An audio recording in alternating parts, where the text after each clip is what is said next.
Ja, weißt du, gefährliches Halbwissen. Wieso? Stimmt das? Ich bin da wirklich so falsch?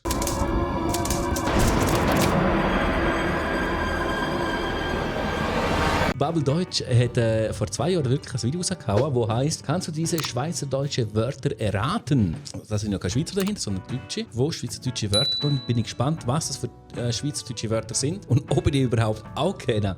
Bin ich gespannt, weil es gibt ja verschiedene Dialekte und weiß ich was. Es wird sicher einiges davon geben, die ich nicht kenne, aber nimmt mich wunder, was denn so Deutsche für schweizerdeutsche Wörter nehmen. Verstehst du diese schweizerdeutschen Wörter? Finken. Ja, das ist ein Finker. Das ist ein anderes Wort. Finken sind Finker. Wie sagen die Deutschen? Hausschuhe. Schlappen. Hausschuhe sagen die wahrscheinlich dann, glaube ich. Das wird wahrscheinlich schwer, das deutsche Wort für das zu finden. Jesus, I have the worst association. That sounds like the German word for a bird called Finke. This is a sexual activity in German. Wieso auf Englisch? Finken. Finden in German, just like that, but with a K. Finken. Hausschuhe. Ha! Really? Finken. So you say ich trage Finken? Zvieri. Zvieri kennt man doch. Aber ich glaube, das ist ja wahrscheinlich etwas, wo man vielleicht im Ausland gar nicht kennt. Zvieri. Ich glaube, das gibt's gar nicht. Gibt es ein deutsches Wort für das? Ich glaube nicht. Wenn schon, hey, schreiben wir das einmal rein. Was das deutsche Wort wäre für Zvieri, sagt man jetzt überhaupt nicht. Ich meine, man kennt ja Brunch, das ist am Morgen, das ist gesagt jetzt 9 Uhr. Aber da habe ich mich wundern, was bei ihnen die Erklärung ist. Bin ich echt gespannt, was die für eine Erklärung für Zvieri bringen, weil ich kenne kein deutsches Wort für das. Is this even German? Sounds like a name, like Xavier. It reminds me of a city or a town in Croatia. Zwei is 2 in German. The number that comes after 3. But they gar nicht. Also, misspelled it. Die Logik ist Like dahinter. tea time. Cake time? Ja. Tea and cake time? Ja, Zvieri. Snack am Nachmittag. Eben, siehst du. Snack time. Leid. Zirkul. Was? Leid zirkular? Lese das auch? Jetzt lese ich das gerade komplett falsch. Was? Leid zirkular? Komplett lost. Ich bin gerade komplett lost. Also, wer jetzt weiss, was das soll sein? Leid zirkular. Leid. Nein, das. Wahrscheinlich lese ich das einfach falsch. Aber ich bin komplett lost. Also, das kenne ich überhaupt nicht. Da bin ich gespannt selber, was das ist. Leid, Zirk. Is it like... If you're like suffering a lot all the time, maybe you're in a light circular? period. The period. No? Oh my god, is this thing, what do you call it in English, where they inform you that someone died? Death messages in the newspaper? Bing! Ja. Was? Leitzirkular. Todesanzeiger. Leid zirkular sind Todesanzeiger. Noch nie, also absolut noch nie gehört, dass man zu Todesanzeiger Leid zirkular sagt. Und die andere hat das einfach gewusst. Tüpfli-Schisser. Tüpfli-Schießen, wer kennt das nicht? Ja, das ist ja einer, der einfach pingelig ist. Unter anderem.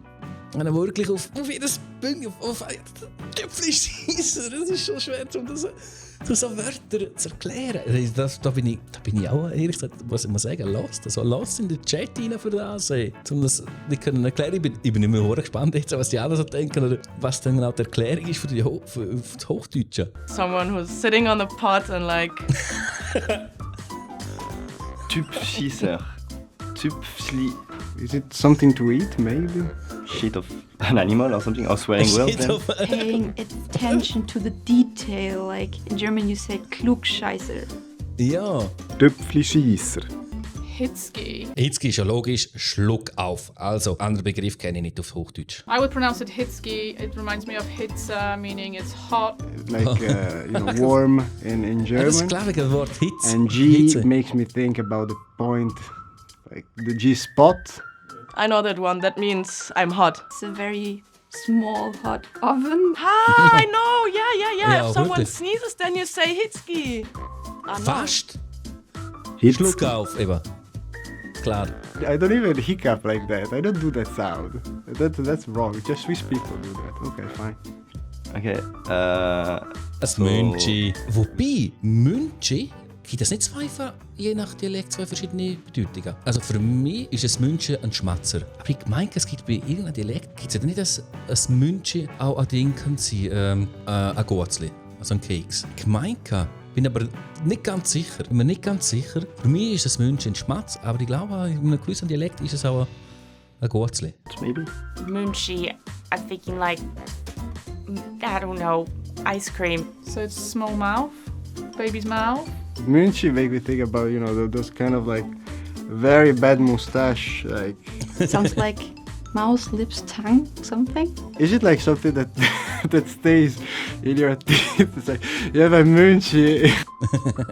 Munchie. Ja, Kuss. Liege ich da komplett verkehrt? Schreibt mir das mir mal rein. Liege ich da so verkehrt? Ich meine, in einem gewissen Dialekt, aber eben, ich habe vielleicht auch etwas komplett verkehrt in meiner Hirnwindung jetzt gerade drin. Das ist alles sehr gut möglich bei mir. Really, a kiss? Oh, Munchie. Oh, that's cute. Das war's bereits mit diesen Wörtern. Beim einen, also komplett lost bin ich gewesen, aber das ist keine Ahnung, von welchem Jahrhundert denn das überhaupt das Wort kommt. Weil in der Zeitung steht jetzt überall Todesanzeigen und nicht irgendwas, keine Ahnung mehr, wie das sagt. Leitzirkulator oder irgend so etwas. Ja, auf jeden Fall, das war's. Ich fühle mich halbwegs lost jetzt, nachdem wir ganz nicht mehr wundern, wie das Diego bist, du auch lost. Schreib mir das unten in die Kommentare rein. Denn das war's mit dem Video. Ich danke fürs Zuschauen und wünsche noch ein schönes Tag. Tschaußen!